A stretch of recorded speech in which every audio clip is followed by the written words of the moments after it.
Hello, welcome to NBL Overtime from wherever around the country you're watching. The FIBA break, long may it die eventually. But right now it's still here. But at least we're all refreshed because we've all, I assume, been on vacation to somewhere tropical, somewhere nice. I went to Japan. Where did you guys go?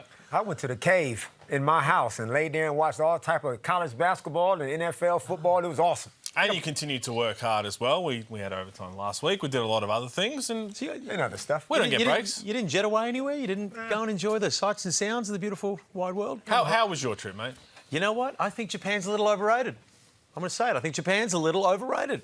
Like good basketball. Now, the baseball wasn't on there, the sumo wasn't on, that sort of stuff, but I enjoyed it, but I probably don't need to go back to Japan. Love the people, though. People, A+. I regret asking. Well, there was a game of basketball. How about we jump right into that? Because that's what everybody wants to hear. Australia versus New Zealand. Now, you said when these teams were put out that New Zealand was potentially going to topple them. Now, they came mighty close. They sure did. And again, Sam Menenga, we'll continue to talk about him this season in the NBL. And this was competitive. And that's all we want to see. You talk about the FIBA breaks, how frustrating it is to take a break when the NBL season's flying. And so many times we see in the Asia Cup qualifiers, whatever they're doing, the Boomers team goes out there, whoever's there, and absolutely blitzes the opposition. This was a fun game to watch. Angus Glover was outstanding. Jalen Galloway was outstanding as well. And there's a rivalry, of course, Australia versus New Zealand. And Dave O'Hickey stepped up and hit a massive shot. And I love this because these guys, as of after tonight, when they play their second game, go back to competing against each other. But just for about a week span, they get to be teammates and they clearly enjoy it. Two evenly matched teams. Could have went either way. Luckily, for Australia, it went to the Boomers' way. But it was good seeing guys like Tane Murray playing for his country, getting a run. Obviously, Angus Glover playing for the Boomers gets out there. So I thought it was a good, high-quality game of basketball that could have went either way. Some interesting coaching decisions. Some interesting ones. From one Australian national team coach to another. Yeah, you throwing stones internally? A little bit of confusion for me. Like, I can't believe some guys are playing more for their national team than they do for their NBL team. But either way, I just thought it was kind of odd at times. I didn't know if maybe they were being rested. Maybe some guys are coming into this mini-series going, I'm going to just chill and only play a handful of minutes. Maybe they're just collecting a paycheck. Don't know. Maybe that's what it is. What about, can I play devil's advocate? And I might just sound like an angry old man when I say this, but do you think that they should have a different name than the Boomers for these teams? Because I think that when you hear this guy's a Boomer, we see it all over social media, I always think it's an Olympics or it's a World Championship. There's a lot of guys on this team that probably won't become World Championship or Olympic players. Do you almost need for these Asia Cups a different name other than Boomers, or are you happy to just put it all under the one I'll let you answer with an banner? Australian coach, because there's someone who only represented Australia in the juniors. It probably doesn't mean a whole lot. No, I want to stay Boomers. Like, they tried to say emerging Boomers once, or emerging I Opals. remember. I don't mind that. I don't like that one. That feels kind of real watered down to me. No, we're the Boomers. We're the Opals. We're whoever the national team is. Just so happens to be we have to play in these qualifying windows. FIBA, they're the mafia. Oh, 100%. They're the ones that make all the rules. But no, I'm happy to keep the name as it is. Well, let's jump over to the NBL season because we are starting back up again this weekend. And the top four right now, let's have a look at the ladder and see where we sit at the moment, because we are at the halfway point. The Mitsubishi Motors standings right here in front of us. Let's chat through it. Well, Melbourne United, they were the best team in it, right? Up into the FIBA break, just the 2 losses, which I think 1 loss away from a little friendly wager between you two. And you might have been nervous a couple of times in that Illawarra game. JaVale McGee's full court heave, the Adelaide 36ers, Phoenix, Perth, Sydney, all those teams. We saw Tassie at full strength as well. And then a couple of question marks about some of the bottom teams. I'm very intrigued over the next 2 weeks to see what we get from them. On that, bottom four, out of the bottom four there, which is the team that you think could potentially make a run towards the 6 in this second half of the year? I mean, I'll answer so you don't have to and say Illawarra. I know. But I think Illawarra, I'm firmly in the boat that Illawarra, I still think that they make the 6. Well, and again, with the recent reports coming out that you kind of hinted at last week that Sam Froling nearing a return before the end of the I didn't say year. quote me, though. I didn't say that. But I feel the same way. Illawarra Hawks, once Sam Froling comes into the lineup. Now, I'm not going to say that everything rests on Sam. Obviously, Jonah Bolden just done his Achilles. That's bad news. So that's a key piece out of the rotation right there. So it's going to be a lot of heavy lifting done by the main guys. But I still want to see what they're like with Sam in the lineup, because I feel like Sam and JaVale McGee can be the most unstoppable low post, full post tandem ever seen in the history of the NBL. What else can I say? Low posts, 4 posts. It's like a That'll set of work. You know what AFL I'm trying to goals. say. Well, the New Zealand Breakers is another one, right? If they can learn how to win, right, to hold on to the leads that they've had, they'll be a fascinating watch. And again, they're leading the Ignite Cup. They have a big Ignite Cup game on Wednesday that we'll talk about. And then the Brisbane Bullets. This is a whole new team. We don't know what we're going to get from the Brisbane Bullets, and that's why I'm excited for the next 2 weeks for them. The one thing we can all agree on right now is that Melbourne United are head and shoulders above the rest of the competition. I'm not going to say head and shoulders now. Ooh. Not head and shoulders. Head and neck. Upper neck. All the same when we look at your height, to be fair. Now, calm down. Now, just like Rocky said to Ivan Drago in Rocky IV, he bleeds. Melbourne United bleeds. Now, they've just barely beat Adelaide in Melbourne. They lose to Sydney on their home court, and then Illawarra touched them up. Now, we need to see Melbourne United go on the road. Let's see what they do on the road before. But right now, the way they're playing, most of their games here at home, they are head and upper neck above the rest of the league. Are you telling me that we saw them, they've had 2 losses, little friendly wager, that you probably already stopped at the ATM ready to figure it out for our Yeah, we got a $500. For those that haven't seen the previous episodes, we got a $500 bet going right now. I think I'm $250 in the positive because there was a loss. Damon, our friend, here said they weren't going to lose at all. There's 2 losses. If it gets to 3, I'm $500 richer. I thought, wrongfully obviously, that Melbourne United would run through 2025 unscathed. Outlandish. Well, it wasn't that outlandish because they barely lost those 2 games. They could have easily won them both. So yes, I might be a little bit lighter in the pocket, but I'm just saying, as far moving forward, if they can go on the road and take care of business, yeah, they still the Hey, I see you're always doing your runs and stuff, raising money for charity as well. So that money, if they do lose another, it's going to go to charity. So make sure you leave something if you're watching on YouTube. Leave something in the comments where you reckon that money should go to a deserving cause on that one. For Melbourne United, the one thing that people need to remember as well is that they go on the road. When the tennis comes to town, they go on the road for a long, long time. So sometimes it can be a little bit deceiving at the start of the year. But they also understand how to do that. They've done it every year, right, with the Australian Open coming. So Dean Vickerman knows how to get the most out of his team. Some big games coming up, obviously playing the Perth Wildcats and then another throwdown. So I'm excited to see that. But I think their depth and Chris Golding coming back into the starting lineup now. Tyson Walker's been unbelievable. We talk about a lot of different things over the last couple of weeks. I did an awards watch, and I have him in the top 5 MVP. I don't think he'll win it, but you're always biased towards Melbourne. Give them a that's what they tell me. That's what they always tell. They tell me that you're just Melbourne, you're a sycophant. Well, I looked at everyone that they have playing well right now. Jesse Edwards has been great. Milton Doyle's been phenomenal, but I think Tyson Walker's the one who has had clutch moments. He's defensively, he's been a beast as well.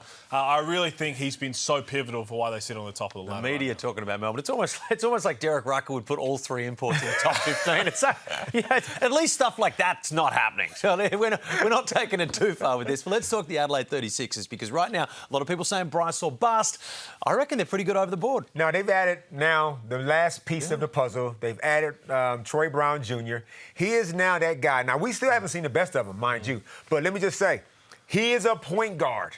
6'7" point guard, who's also a 2 guard, who's also a small forward, who can also defend all of your perimeter guys. He hasn't even found his feet yet, and when he does, I'm telling you, the sky's the limit. I feel like right now they might even be a favorite, maybe. Whoa. Oh, okay. Hold up. Give me the grab. Listen, every time I say something, you two just wait for every little word. Let me just rephrase this right now. Almost like that's how. Let me rephrase this so I don't have to repeat myself. Yeah. Adelaide 36ers right now are a championship contender. Cut that. Championship contender right wow, there. that's an incredibly brazen call. You've called the team second on the ladder, a championship contender. We are filming overtime right now. Wow. This is incredible. Wow. Way to go out I'm on not the limb, saying man. they're the favorite, but look, if a team has 4 imports and can't win a championship, I don't know what to tell you. Hey, let's go right now.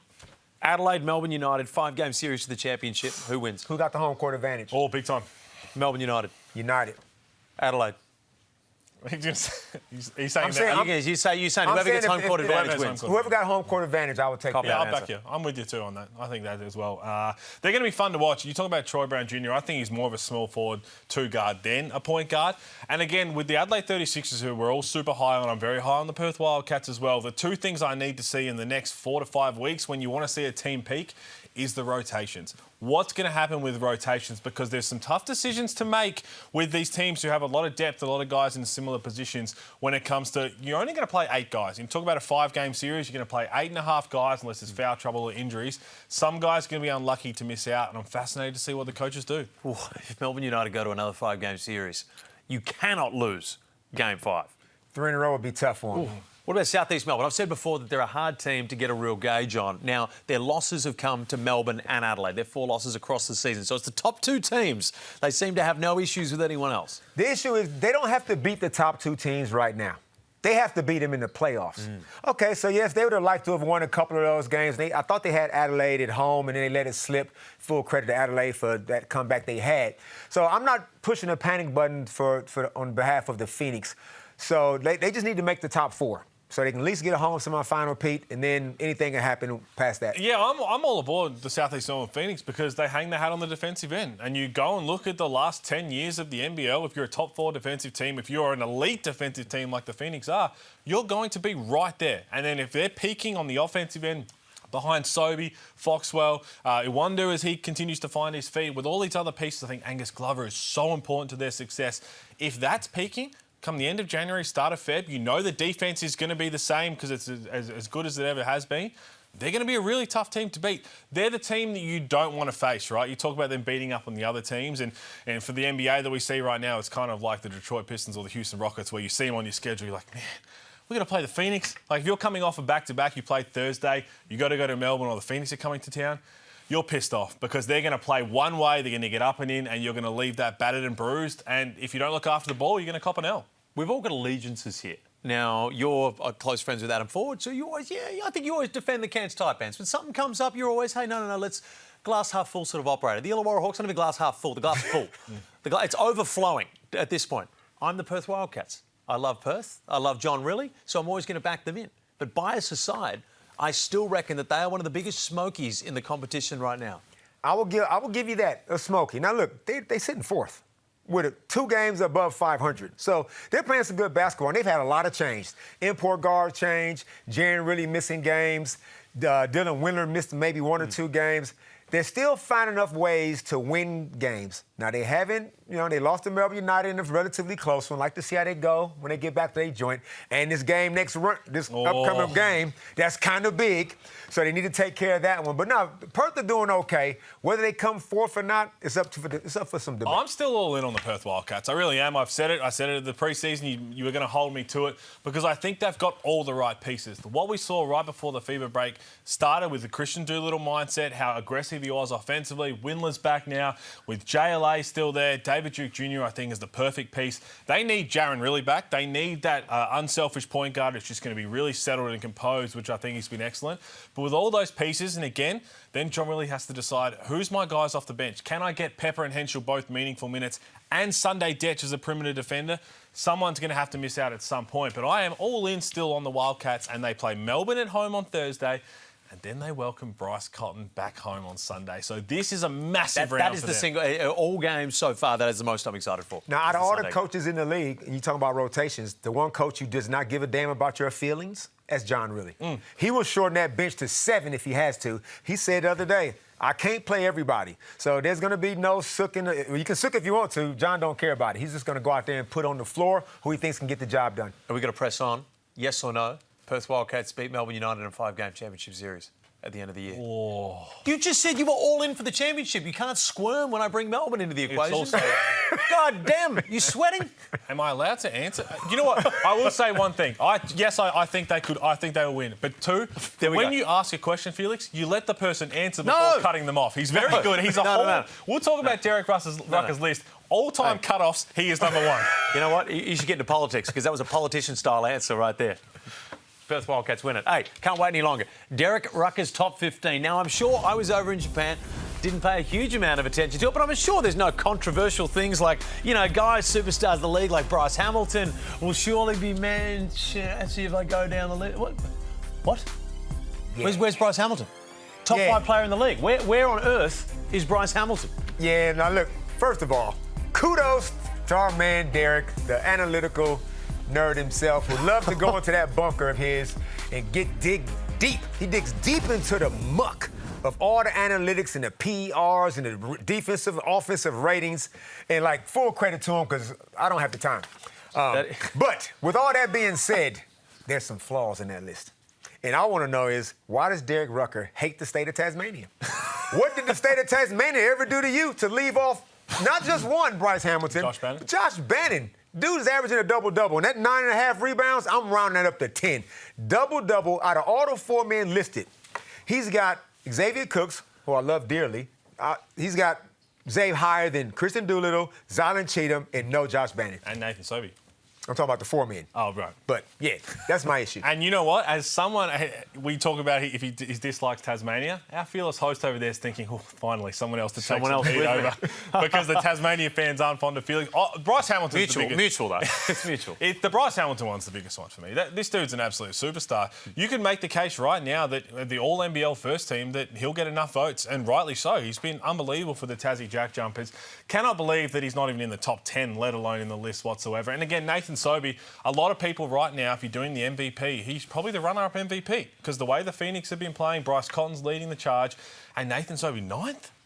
I know you can get really analytical a lot of times, and it's a tough list to do, don't get me wrong, but you can also go, I think, a little too far into all those kind of analytics, which is what you're It's got to be bait. I've known Derek for a long time. I've said before, he's a citizen, he pays his taxes, he's a smart man. There is no way you consciously leave Bryce Hamilton off that unless you're drinking.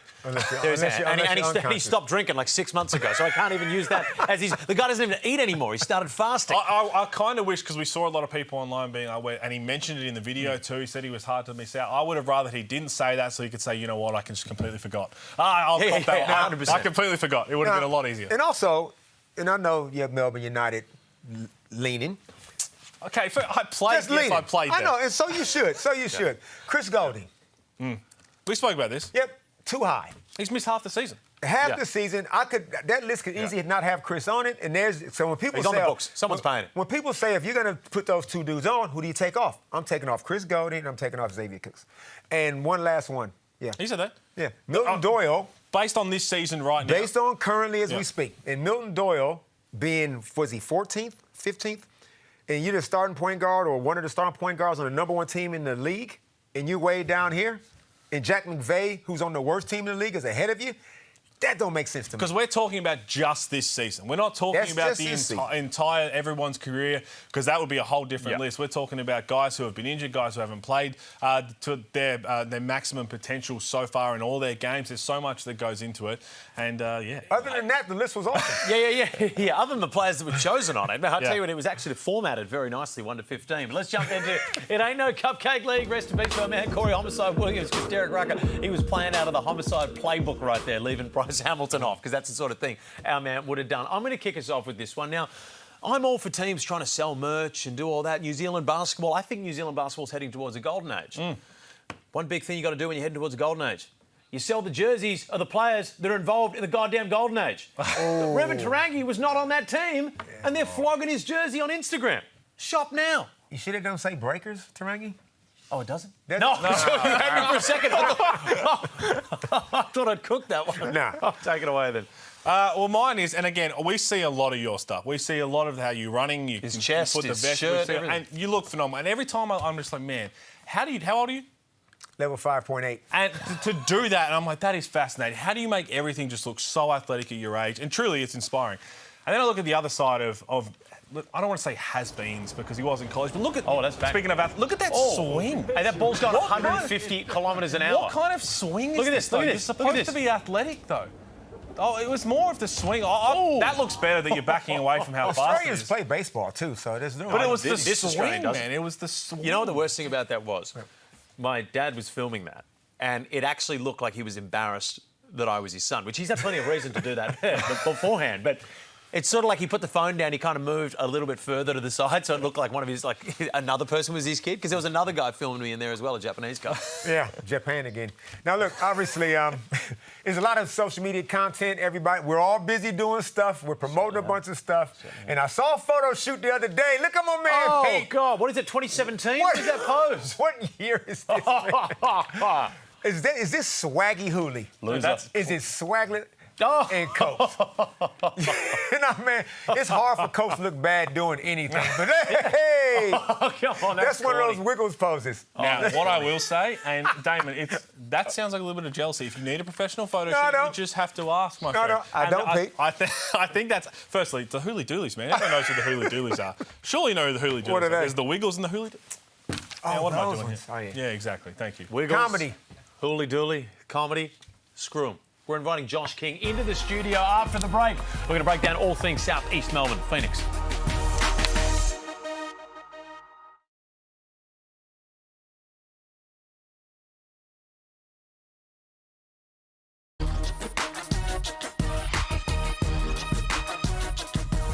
Welcome back to NBL Overtime. It is the FIBA break. It's a weird part of the FIBA break. You're on the second week of it. We are starving for basketball, so we're going to mix up the show a little bit. So we've thought this week, how many people can we possibly fit onto the world's smallest desk? And to help us do that, it's Josh King. Welcome in.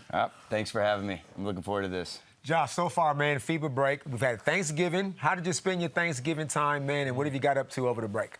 We gave the guys a couple days off after Adelaide. I think we gave them 3 days off. What did I do? Went out to eat with the family. Went to the zoo, Werribee Zoo. It's good, isn't it? It's a great zoo. Walking zoo. Let the baby run around, and then my parents are in from the States, so that's nice. And then nonetheless, we got to get ready to play a basketball game on Thursday. Before we get into everything about the season so far, your philosophy, everything that you do, you're sitting here. This is not the first time you've been on Overtime. I think we call you Overtime's very own because when you first got announced, but also especially when you're winning. You're also very open to doing the media, and then we talked to you at the start of the third quarter. Why are you so open to doing this kind of stuff? Because you don't have to do it. Yeah, I think anytime we can promote our game, I think that's one of the great things the NBL has done is done a lot of things different than a lot of leagues do around the world. So if I can do my part to put different content out there, then I'll try to do that. And your record this year, it's all against the top teams. Like, you're doing very, very well against the upper echelon of the league. How far do you think that you guys are going to push towards the end of this? Like, are you feeling championship stuff being genuine? I believe if we can stay healthy and like any team, if we can be playing our best towards the end, we'll have a chance. But there's a lot of things that we have to get better at between now and February, middle of February, end of February, to put ourselves in that position. You mentioned you took a little bit of time off. When you're looking at the FIBA break, you get the schedule ahead of time. You know there's going to be guys doing international duties. How important was just removing everybody, getting off their feet, getting their health right, but also understanding there's a line that if you go too far, then you might have to pick it all back up before everything starts? Yeah, that's the $100, $100,000 question. How do you keep everybody into some type of rhythm and with wind in the lungs, but also giving them a break? I can't say I have the perfect answer, but we've given some guys some time off. Obviously, we got guys with the Boomers. We got guys that are banged up like every team. And it's just a mix out there of hopefully when we tip the ball up on Thursday night, we're getting back to the way we were playing. From last season, the way Jordy Hunter was playing to now, what conversations was had with him? Because now he is playing like a two-guard. Is he your best three-point shooter? He might be. I think by percentage he is. Believe it or not, it's not something that we've talked a lot about. He's got a nice shot.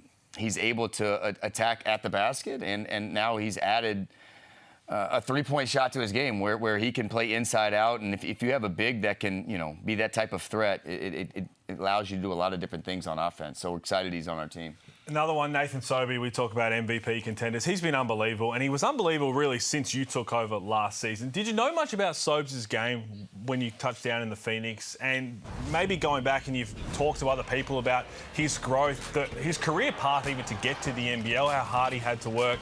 What is it about the way he's playing right now that he's getting the best out of, I guess, both you and him?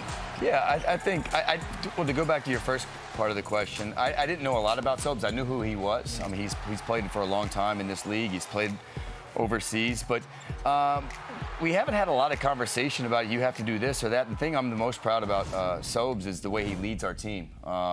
He's the ultimate professional, practices hard every day, pushes the guys, and there's no secret to how he carries that over into games. And he's a leader on and off the floor, and I think everybody's happy for him, the success he's having this year. Pete, you got an eye for good. What's the one thing you've picked up that the Phoenix are doing this year? I mean, they're the best defensive team in the competition. Oh. And I think that's what it is, right? We talk about everything that you can do. The bird's eye breakdown right here about forcing turnovers. You do it better than any other team in the league. What is it about the philosophy, and how do you get guys to buy in?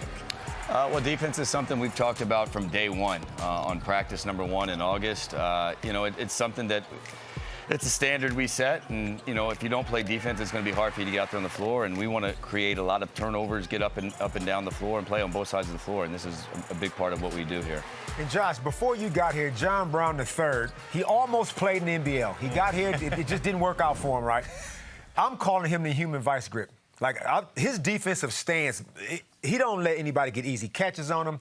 Did you know, after watching his film, that he was your kind of guy? Absolutely. We knew a lot about John Brown before he came here. Believe it or not, I'm from High Point, North Carolina, and John played at High Point University. So I've watched him play in college. It's an absolute weapon to have a guy like him on the defensive side of the ball. And he's not so bad on offense, but he's a guy that we know he's going to shut somebody down every game. And there's a lot of good players in this league. And if you can go into a game and know that, hey, John Brown's on, a really good 4-man or a really good 5-man, it's good to have. He's unbelievable to watch, and I think we can all agree that he's right now leading the Defensive Player of the Year by some margin as well. I want to talk a little bit about Owen Foxwell and the lead into, you seem like a coach, and we've seen on the sideline, we've seen in your press conferences, that it doesn't matter what someone's paid, it doesn't matter what they're a superstar, whether they're a development player, role player. If they're playing hard, if they're playing the right way, you will reward them with playing time. Is that something you've always done? Yeah, absolutely. I mean, the game is about heart and hustle. Want guys to give their absolute best the entire time they're out there. And Foxy's, I've said it since day one, he's my type of guy. He doesn't complain. He doesn't want anything handed to him. And he's just going to keep getting better and better. And it's great for Australian basketball to have a guy like Owen Foxwell on their sides, and he's also got 2 younger brothers coming up behind him that are pretty good basketball players. One's balling out in college right now as well, in particular. So you're telling me that he plays with more heart than you've seen from most players, right? Absolutely. And he's under 6'1"? Just. Yeah, he's hovering around there. He's in. No, he's in. Okay, just making No. He was in last. He was in the Little Big Man Society last. He's got this criteria about guys who have to play with heart, and I'm thinking, well, Owen Foxwell fits that billing. Hey, I'm surprised that you two are on good terms because, I was away and you started saying that Josh was making excuses in a press conference, and I came back and I looked at the clips and it was some selective editing. And you just went at that man, and then you sit here across from him. You're great mates. I will say, I was a little disappointed in you. Only a little bit, though. But I know it's not. You was probably baited into it. But now you guys don't make excuses. What I like what you did last game too is you called your guys out for being soft. You said early on, I thought, man, Josh is being maybe a little bit too harsh. But what is it about your team that when they're playing like that you see to make you react like that? Yeah, because I know what we're capable of, and I've seen us at our best. And if we're not at that level, understanding it's never going to be perfect. I've said it before. We're chasing perfection in an imperfect game. We're never going to be perfect, but that's my role as the coach. If I see us not at the level that we need to be, and you have to be at a high level in this league, game in and game out, they might need a little message. One of the guys that I think has been the most exciting to watch for South East Melbourne is Malik Lewis, because we've seen him grow off the court. He came over here shy as hell. He was the worst interview in the league when he first came over here. And now he's doing Zooms and he's making people laugh. But it's not just that. On the court, how do you get the best out of him? Because this game, particularly against Tasmania, this is an NBA guy. Well, it was until you shut him down on a celebration. Was it this one? Was it this one here? Was it this one here he started? No, it must have been the next one. Oh, here it is. There we go. Loved it, and then you say, what are you doing there? Come on, man. You ain't in the NBA yet. Hey, it's next play mentality. Hey, we make a basket, we got to get down on and play defense. There's 2 sides. Believe it or not, there's 2 sides to basketball. There's offense and there's defense. When you talked about recruiting and having the hands to be able to build your own team now, we were all excited to see, what is this Josh King team that we're all hearing about? What's he going to do? What do you look for? Is it as simple as having guys around the world you pick up the phone and say, hey, how does this guy fit? Or are you looking for something so unique that no one else can really scout but yourself? Well, I think we want to be a really good defensive team, so you got to find guys that are capable and willing defenders, and then you go from there. There's no secrets to what we do. I think we've got a really good roster put into place, but again, we're like every other team in the league. Each team's getting better, and we have to continue to get better this season. It was unbelievable to see you try to talk Simon Mitchell out of a job there. That was remarkable stuff. He coached you as well. That is, it is a cold world. Josh, where's I want to do? Yeah. Now, last game looked like he was just starting to feel real comfortable, hit a couple of shots, but I liked him going down to the post. Now, is there another aspect of his game that we might see more of in the second half of the season? Yeah, I think so. You just said it. He had 6 assists in that last Adelaide game. We had some guys out, so he had to do other things. Yeah, Wes is becoming more comfortable game by game, and I think as we go further into the season, we're going to see the best basketball from him for sure. You've got a throwdown coming up, and I know you've had the struggles in beating Melbourne, you've had the struggles in beating the Adelaide 36ers, the two teams that everyone's saying are championship contenders. What do you take learnings out of those two games in particular? Because the other side of it is if you were winning those and everyone's saying, oh, it's a bit too easy right now, then I guess you can't learn and get better necessarily. Yeah. Someone asked me if it's something I lose sleep over, and absolutely not. I think what we've taken out of it is if we can put 4 quarters together, we'll be in really good shape. But they're really good basketball teams, and you have to play well. You have to perform well to beat them. And if we do that, if we stay healthy and we have all of our guys out there, I think we can beat anybody on any given night. On the topic of health, there is a plague going through the NBL media community at the moment. Fasting. People are fasting. Derek Rucker, he doesn't eat for 3 days at times. Damon, I don't know how he does all his workouts. He doesn't eat for 3 days. They call it fasting. I've gained 10 kilos over the season for, to just be totally transparent with everyone. I'm getting a little bit fatter as this season wears on. You mentioned before that you've been fasting as well. Can you talk us into this? It's something you got to want to do.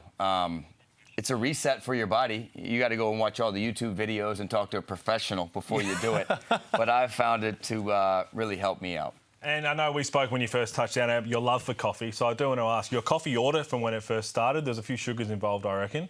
There was 6 or something? No, not too that many? No. What's the coffee order now? Has it changed? Flat white, but there's this, is it magic? It's magic now. Oh, okay. Yeah. He's fully into Melbourne. Yeah, okay, yeah. look at this. Welcome. You want that magic? I'm on that magic. Man, I call that. I think that officially makes you an Australian citizen, man. Welcome. Wow, what is magic? It's a Melbourne-type coffee. Oh, wow. What is it made of? Well, no, it's just a little short, little espresso shot. I'm interested. How do you not know about that? Yeah, I don't really drink coffee. I've got enough energy as it is. Trust me, Anyway, that's enough from us. Thank you very much for joining us. We'll be right back.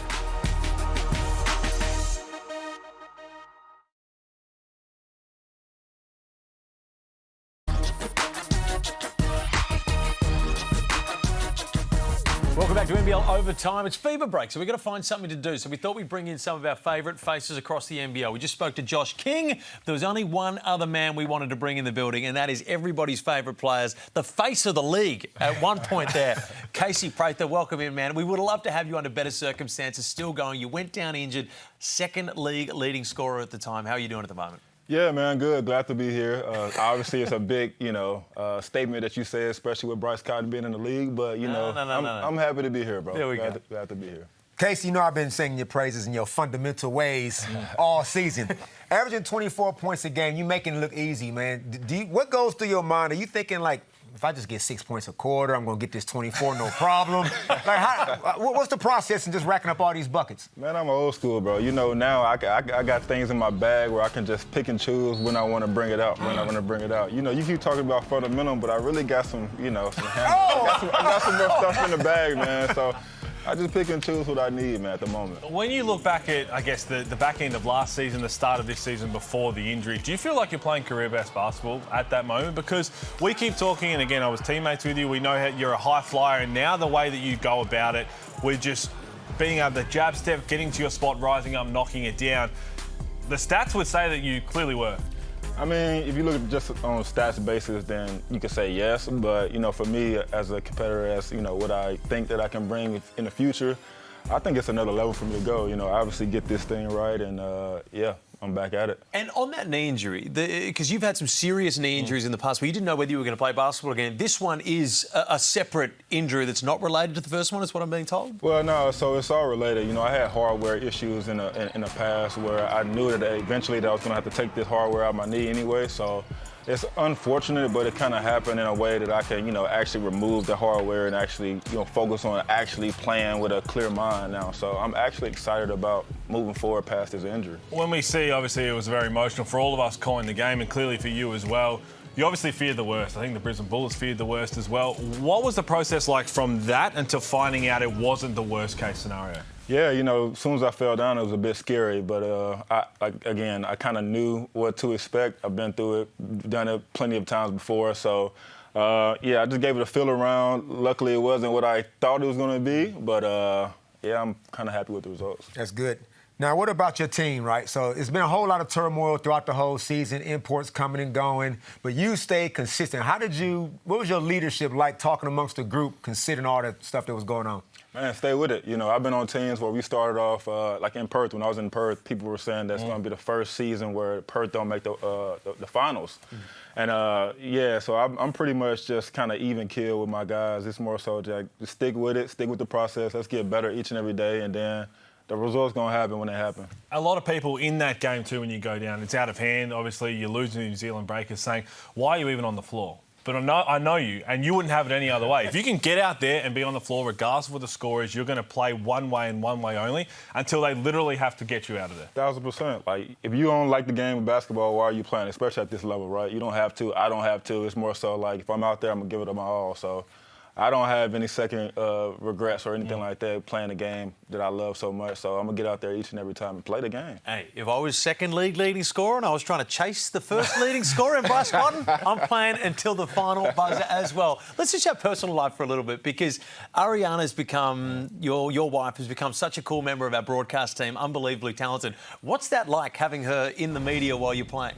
I mean, I like it. I find it, pretty interesting, being able to, have interviews like this, moments like this. I don't really know if that's, I don't think this happened in sports, period. Any time where, a wife, husband can, be in an interview like this or that sort. But it's inspiring, man. You see her doing her thing. You obviously want to do your thing. It's a competitive household, and we both trying to chase greatness. And we've been behind the scenes when the cameras are off a little bit, and Ariana's the third assistant coach, fourth assistant coach. She's like, what they doing that for? They need to do this and do that. Oh, we're back on. So what's the conversations like, man, after the games when you get home, you had a bad game? Hey, look, we have this little moment where, look, you can say what you need to say within these first 5 minutes. Oh, really? I give you 2 to 5 minutes of you just go ahead and critique what you need to critique. I act like I listen. And then, after that, it's all love. We move on to life after basketball after that part. She's doing an unbelievable job in the media. We know that, and for those who saw what she did in the States. But she was a hooper too. For those who don't know, she was a hooper. If you're getting some criticism about the game, it's probably a good reason. Yeah, I mean, she was a hooper. She got the all-time leading record in her high school at PVI 6. So went to Louisville, Colorado. She got a good resume. She still can't beat me or anything like that. So calm it down on that end, but. She just did her thing. You're a great teammate as well, and everybody loves you. Felix said a fan favourite of many. No, fan favourite, obviously not the teammate side from you. But the fact that you can be so professional in an interview like that, how do you flick a switch? Because I feel like at any time you're going to laugh. I know there was a couple of great comments from last year, but the way that you can both stay... We're over here saying, come on, man, loosen it up a little bit. See, look, I'm trying not to get her fired, bro. There's so much I actually want to say, but I'm trying not to get her fired, bro. But you can rest easy. I'm employed by this company, man. She ain't going anywhere. True. She's not going anywhere. She's got a lot of runs left on the board. Yeah, nah. I just try to keep it as professional as possible. She do a great job of asking the right questions in the right time. So for me, I just got to answer the question and try to put the whole husband-wife thing aside, and we'll talk about other stuff later. All right, how far away are you from permanent residency? That's the next goal, right? You become a citizen at some point and then stay right here? Yeah, I mean, I like to be a lot closer, so if anybody out there who, has some pull, some string, let me know. But there you go. I don't know what the hell happened there, but they pulled some strings, and this man he's the Prime Minister. But yeah, man, we just put the application in. We still have some more steps in, sending the actual letters of, recommendations. So after we submit that, then, it's just about the government saying yes or no. How did that decision come about? Because obviously you played all over the world. You've been here for a few years. You had the success with Perth and Melbourne. You've gone away. You've come back. Did you always know when you first touched down here in Australia in the NBL, I could stay here? Yeah. Or did it more when you had became a husband and wife and then had a kid? You know what? This is a place I want to raise a family. Yeah, I mean, it was a bit of both. When I first got out here, everybody welcomed me with open arms. It was like I was home away from home. I always told my mom that, I could see myself living out here. But, I never really, thought about going through the process until I had Deuce out here, and we saw the environment that Brisbane has and what the culture has out there for him, especially him growing up into the culture. So, I love the culture. I'm embracing it. So, I'm about to be Aussie CP. Speaking of culture, we have a really good culture of imports coming over here and playing and their kids signing $100 million contracts in the future in the NBA. Ariana, she was a hooper. You're a hooper. Please tell me that Basketball Australia is putting some funds towards Deuce getting immediately into some sort of training program.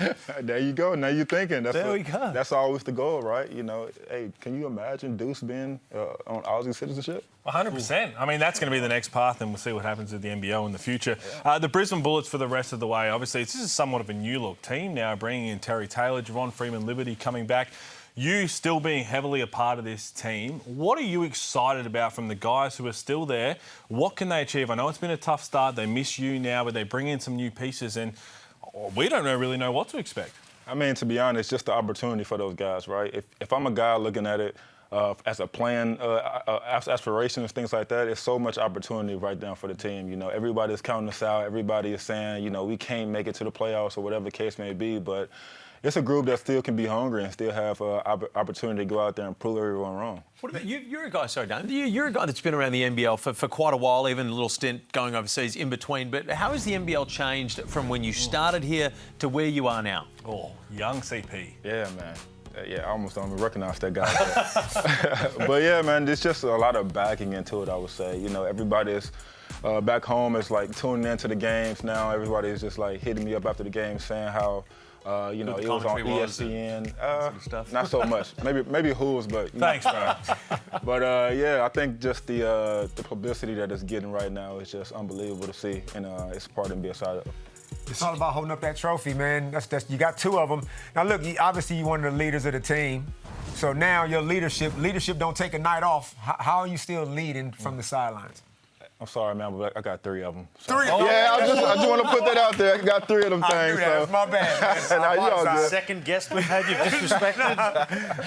Nah, man, but you know, as an older guy, I think my leadership is just kind of seamlessly. I kind of been there, done that type of thing. So I'm just trying to lead by, you know, just voicing my opinions, giving those guys kind of constructive criticism, and then just letting those guys grow into their roles now. We love having you on here, but I want to ask, before you even get to really think about this, if you have to look at your NBL career right now, for everything that you've achieved, what's the first memory that comes to your mind? Championships. Yeah, but which one, man? I mean, more All specific. All of them, bro. They all mean everything to me. I don't know what you... Citizenship, but don't turn into a politician Come here. on, now. There's got to be one that comes to your mind. All right. Because that Perth one was pretty special. Nah, it was probably the Melbourne one then. I say that because, you know, the Perth Wildcats, you know, they tried to, you know, do all this Casey buyback jersey, and I remember people was talking about, you know, he wouldn't get another championship if he goes elsewhere. So, you know, I had to leave and get another championship so they can respect it. It was really fun to celebrate their championship with a couple of quiet beers as well. I thought that was a really good that Melbourne United one. But Casey, thank you so much for joining us. We are so happy. I don't think I can speak on behalf of the whole media team. There is no one that we have enjoyed watching rise back to their best than you. You're one of the true good guys in the game. Thank you for joining us. My guys, appreciate that, man. We're going to be right back, not too long.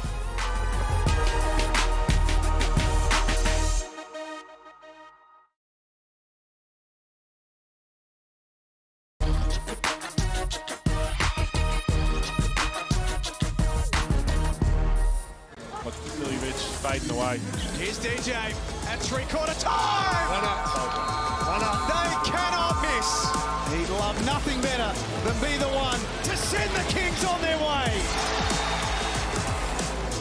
Bryce Cotton has arrived in Adelaide. Great cut. Put on a show.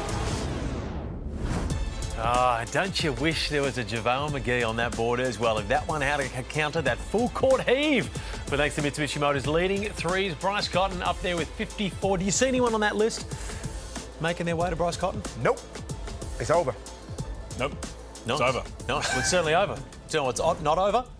The awards. But it is the halfway point, so it means that we can start to make our predictions with a bunch of data behind us of what they're going to be. So, Hools, I'm going to let you kick us off. At the midway point, who are your award winners? Oh, I mean, it's the MVP one's pretty obvious, right? Bryce Cotton, I think he's got 8 of 10 fingers, 9 of 10 fingers up there. I think the one that interested right now, all NBL first team. So Bryce Cotton, Kendrick Davis, both been outstanding. Nathan Sobey is an MVP candidate. JaVale McGee, because the All-NBL first team, when coaches and captains vote on it, which they vote on all the awards, they don't weight winning as much as they do the MVP. And I've got Tyson Walker in there because I think he's been phenomenal for the ladder-leading Melbourne United. And as I said, for MVP, Bryce Cotton, because winning does matter. Sixth man, I've got Angus Glover, because I do think Angus Glover's shown when he's not there how important he is to the South East Melbourne Phoenix. Kouat Noi, you can make a very strong case for as well. But then John Brown, I think John Brown potentially already has that sewn up. And then Sam Menenga we'll talk about. I think Sam Menenga's been terrific. I think if Sydney storm home and do really well towards the back end of the year, I think Kouat Noi will be very, very difficult to beat. But Angus Glover, what a story that would be as well. We harp on it all the time, the injuries that this kid, I believe 3 ACLs that he went through. To win Sixth Man of the Year after, starting for the Boomers or the emerging Boomers, it'd be just a real good story. And 2 reasons why I think right now he's probably leading the chase is when it comes to coaches and captains voting, there can be a bit of voter fatigue. There can be. So people might think, Kouat Noi doing the same thing, but he does it at such a high level. But also for Angus Glover, when you miss games and your team struggles, that also highlights and makes the case for you as well. You know what else happens? It's captains and coaches. Players' emotions come into this. Kouat Noi talks a whole lot of shit. I love Kouat Noi. I think he's a deserving winner of this award. But he's a trash talker. I absolutely love it. Other captains and coaches may not. Angus Glover, everybody loves him and he's not as much of a trash talker. So I think that could come back to bite in the way that this one is voted. We're going to ask the captains to not hate.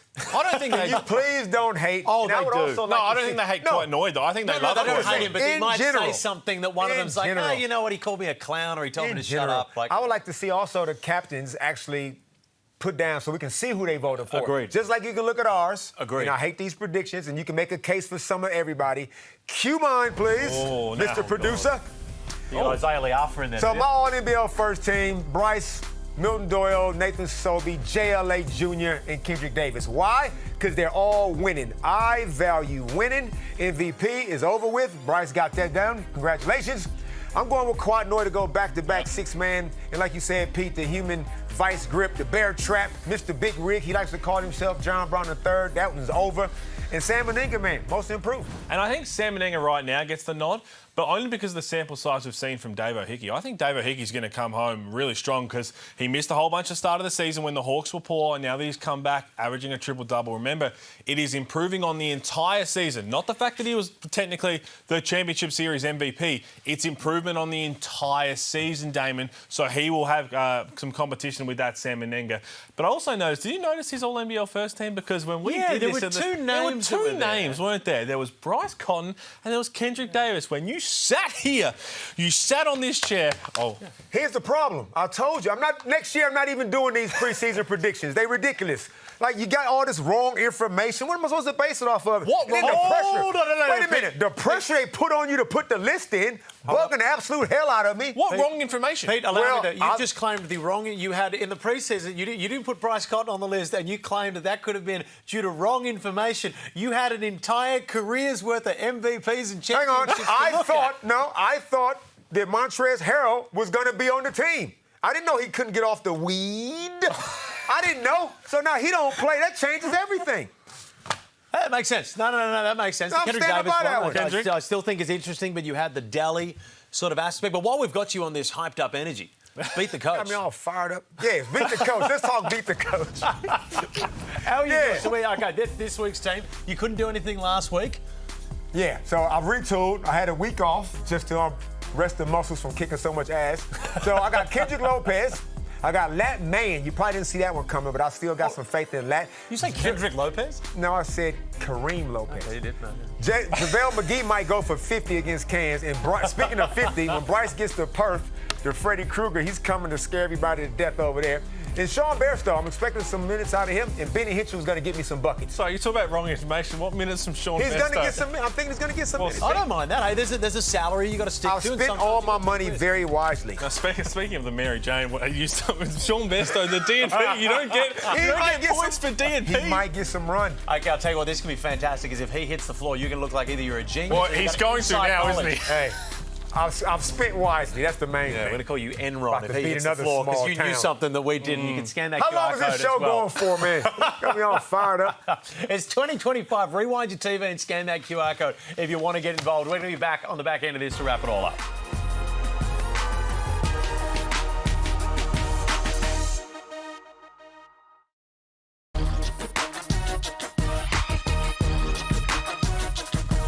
Goodbye FIBA break. Hello round 11. Let's have a look at the fixture because, in my opinion, Damon and Pete, one of the biggest games of the year is coming. And, of course, we know what it is.